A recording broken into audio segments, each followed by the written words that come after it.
All right, here we are, the final stage of the Major League Baseball calendar. Stakes couldn't be higher. Lights are definitely at their brightest. And we've got, well, an unprecedented World Series matchup, don't we? The defending champs, the Los Angeles Dodgers, looking, frankly, unstoppable, versus the Toronto Blue Jays, who clawed Mhm. their way here with the best regular season record in the AL. Okay, let's try and unpack this a bit. The Dodgers, they really do look like a dynasty in the making, but the Jays, they've got the momentum maybe, and a roster that just survived a grueling seven-game war. So, our mission today, and this deep dive is sponsored by sportsbrackets.net, your go to source for bracket schedules, all those predictions, is to really boil down the key strategic points, the star performances we expect and those X factors, the little things that'll decide who actually lifts the Commissioner's Trophy in this 121st World Series. Yeah, and this really focuses, I think, on a stark contrast. It's the Dodgers' dominant, maybe historic starting rotation against the Blue Jays' deep, high-contact lineup, a lineup that's kind of built to grind pitchers down. And what's fascinating is tonight, Friday, October 24th, Game 1 kicks off. Rogers Center in Toronto. We're going to look at why, pretty much all the experts seem to be handing the trophy to LA already. And more importantly, what exactly Toronto needs to do to maybe derail that whole narrative. Let's start with how they got here, Yeah. because the paths they took couldn't be more different, really. The Blue Jays' journey was, let's call it a grind, a real battle. They beat the Yankees, tough four-game division series, and then that ALCS against the Mariners. Thrilling, sure, but physically exhausting. 7 games. They earned this trip through pure attrition. Right.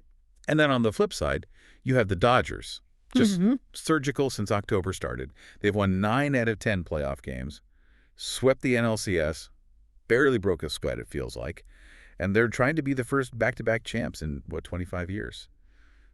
They've done it with this almost scary efficiency, hasn't taxed their roster much at all. No, and that contrast feeds right into a major strategic point, doesn't it? Exactly. Home field advantage. Toronto got it because they had the best record in the AL, and they were great at home. 54-27 in the regular season, 4-2 there in October leading up to this. So crucially, they host games 1 and 2, and then, if needed, games 6 and 7, back at the Rogers Center. If this thing goes the distance, that home crowd, late October, Yeah. that could genuinely be the difference maker. It's a factor, for sure. And even though the data leans LA, you mentioned it's historic, these two clubs, they've never met for the title before. Toronto's hunting for its first championship in, wow, more than 3 decades. But to do that, they have to solve what many are calling maybe one of the most lockdown rotations ever assembled for a World Series. Absolutely. That's the core reason the Dodgers are such heavy favorites. Pitching and defense. That starting rotation. Snell, Yamamoto, Glasnow, Ohtani. Combined. A 1.4 ERA in these playoffs. Look, 4-0. That's it. It's insane. It's not just low. It's a strategic nightmare for the Jays.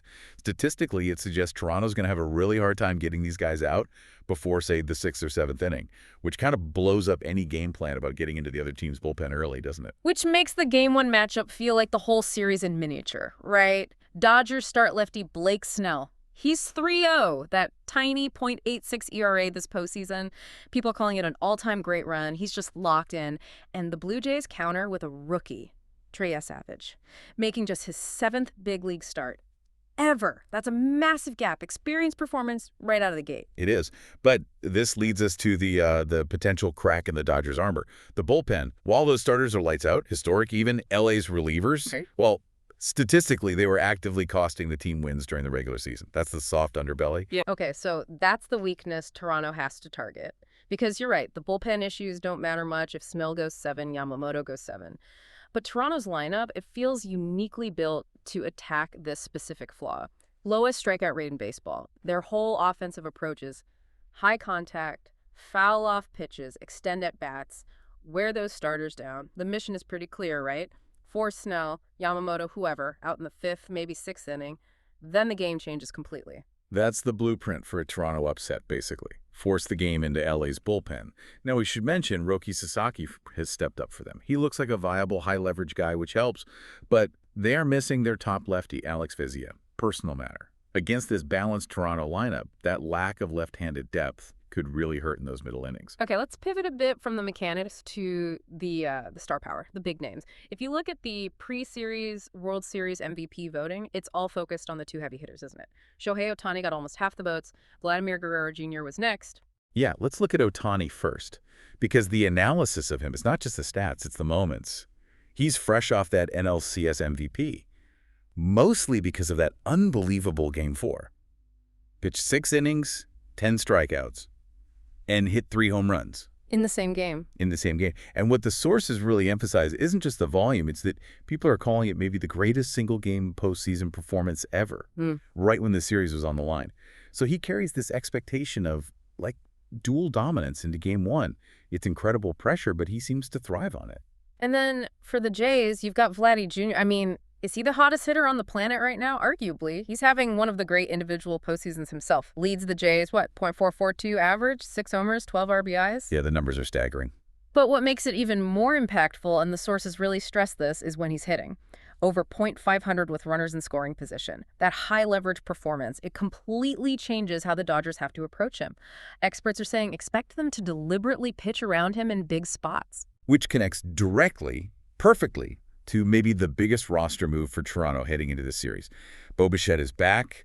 He's been recovering from that knee injury. He's activated, and he's expected to start as, get that, second base. Second base, wow. He hasn't played there regularly since, what, 2019? Exactly. It's a significant shift. So strategically, what does that mean? Offense, defense, how does that change things? Well, offensively, he's expected to back cleanup, right behind Guerrero. Oh. So if Ohtani's getting pitched around or anyone else is, Bichette is the guy who has to provide that protection. Make L.A. pay for walking Vladdy with runners on. Okay, that's huge. And defensively? Defensively, it solidifies what analysts call the up-the-middle defense. Catcher, second, short, center field. Against a patient, contact-heavy lineup like the Dodgers, having Bichette there strengthens that core defense immensely. It's something the Jays didn't really have fully locked down earlier in the playoffs. Right, so it shores things up defensively while adding that crucial bat behind Vladdy. Makes sense. It optimizes their alignment, really. Yeah. Puts more pressure on the Dodgers staff. Now, despite all that, if you look at the consensus predictions, it's pretty overwhelming for LA. 36 out of 56 MLB.com experts picked the Dodgers. 18 of 19 ESPN insiders agreed. The most common picks were Dodgers in 5 or Dodgers in 6. Not a lot of faith in the Jays pulling this off publicly anyway. So the majority clearly thinks that Dodgers rotation, that 1.4-year ERA crew, the depth, the health, it's just too much for Toronto to overcome. But Okay. let's play devil's advocate. If you're looking for the path where Toronto does pull the upset, what are the keys? The dissenting view highlights what? 3 main things. Yeah, 3 key strategic points, or X factors you could call them. First, Yeah. they have to capitalize on that home field advantage. If this series gets to Game 6 and Game 7 in Toronto, they have to win them, period. Second, as we discussed, they absolutely must get those Dodgers starters out early, expose that shaky bullpen, get guys like Treinen, Sheehan, Banda into the game in leverage situations. Which is easier said than done against that rotation. For sure. And third, they need the bottom of the lineup to keep hitting like they have been. Guys like Andres Gimenez, Addison Barger, they've been unexpectedly hot. They need that phenomenal production to continue to turn the lineup over, get guys on base for Bichette and Guerrero. They can't just rely on the top guys. We also have that classic debate, don't we? Rust versus rest. The Dodgers swept. They've had almost a full week off before Game 1 tonight. The theory goes maybe that long layoff makes them a bit cold, a bit rusty, allows the Blue Jays, who are riding this emotional high after 7 games, to maybe ambush them early. That momentum factor, it's hard to quantify, but it feels real sometimes. It's always a discussion point, isn't it? And if you try and connect all these threads, this series really boils down to a kind of race against time each game. Can the Dodgers starters maintain this historic dominance and just shut the door before the Jays' contact approach matters? Or can the Blue Jays execute their plan? Drive up pitch counts, get runners on, and force the game into the hands of those LA relievers. That's the core tension. Okay, so we've hit the pitching duels, the historic rotation versus the contact lineup. We've talked Ohtani versus Guerrero, that huge star power battle.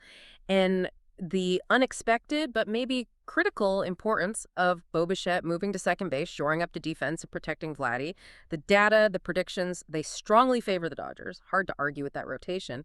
But the Blue Jays, they have the right kind of lineup maybe, the home field edge late.